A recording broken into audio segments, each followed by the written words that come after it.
are only purchasing. We are not exporting it. Technically, this strategy is called import substitution, right?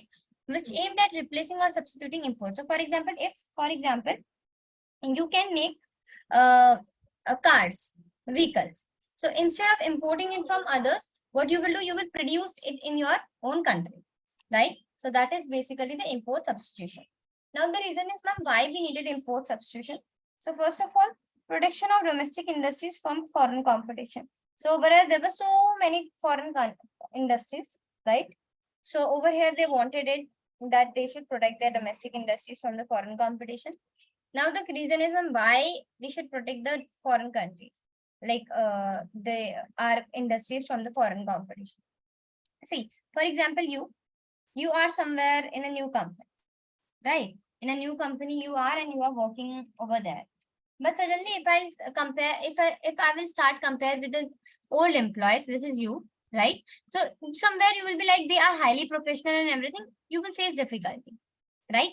So similarly, when earlier India was importing, India was not publishing anything. So India is basically the new country, right? New industry. So India opened the industries. If there will be like the foreign competition, they are competing with Indian industries. So somewhere Indian industries will be demotivated because they are far behind, lagging behind these industries, right? So reason was the policy of production is based on the notion that industries of developing countries are not in the position to compete against the good produced by the developed economies, right? So they are not, because they have just started, so they are not in the position to compete. Second, it is assumed that if the domestic industries are protected, they will learn to compete in the course of time. So they said that we will give them time, that okay, this is a time period, you start improving yourself. So this was, and our planners third feared that the policy possibility of foreign exchange being spent on import luxury if no restriction were placed on import, right?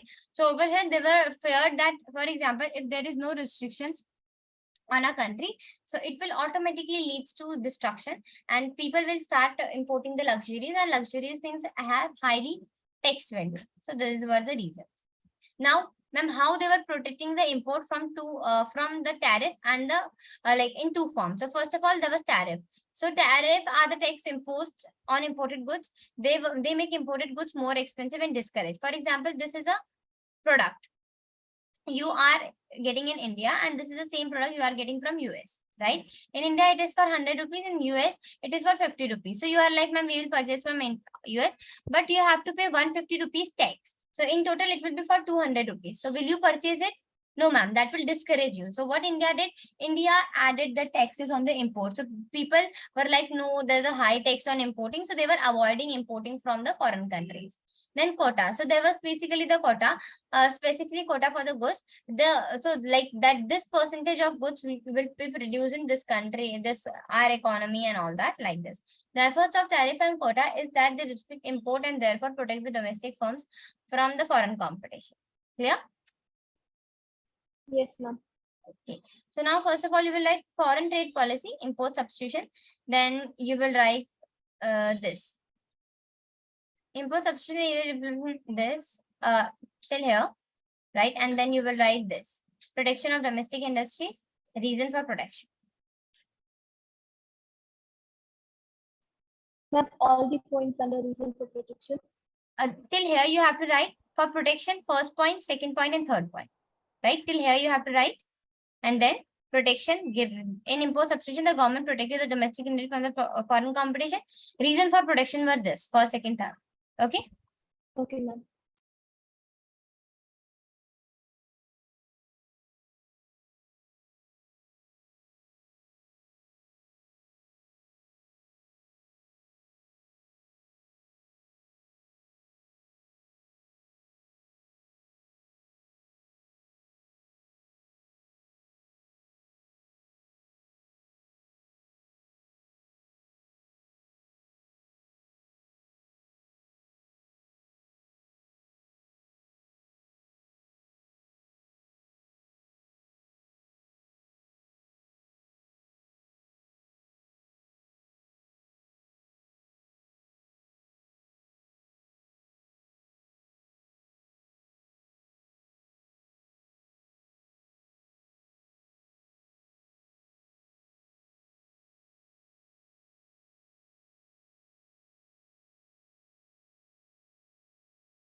Done, ma'am. Then prediction from input were in two forms, decimal.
Done, ma'am. Okay. Now over here, there were some people who were critically evaluating industrial and the trade policies. right? So the achievement of India's industrial sector during the first 7 plans are impressive indeed. And the proportion of GDP contributed by the industrial sector increased in the period from 11.8% in 1950 to 51 to 24.6% in 1990 to 91. Right? Now the question is, ma'am, the rise of industrial share of GDP is an important indicator. First of all, what happened? These are the positive one. The diversification of industrial sector was there. No longer India industry restricted largely to the cotton. So earlier there was only few industries, there cotton, textile, and all that. But now there are other industries as well. Then promotion of small scale industry. The promotion of small scale industry gave opportunity to those people who did not have the capital to start large firm. Right, this was also a positive point. And development of indigenous industry, like apart from the big industry, there were some other industries like electronic, automobile sector. So many things were there, and protection from foreign competition also that was there. Right, so these are basically the positive effects. So whenever they are giving you the word critical evaluation, critical means that you will give positive as well as a negative both, right? So this is how. So you'll write critical evaluation of this, then you will write positive effect, right? And then till here, and then first, second, third. Okay. Okay, ma'am. Wait, write this from here. Okay, first point this, second this, third this, and fourth. Ma'am, the first point from the proportion. Third to till here. Yes. Okay, ma'am.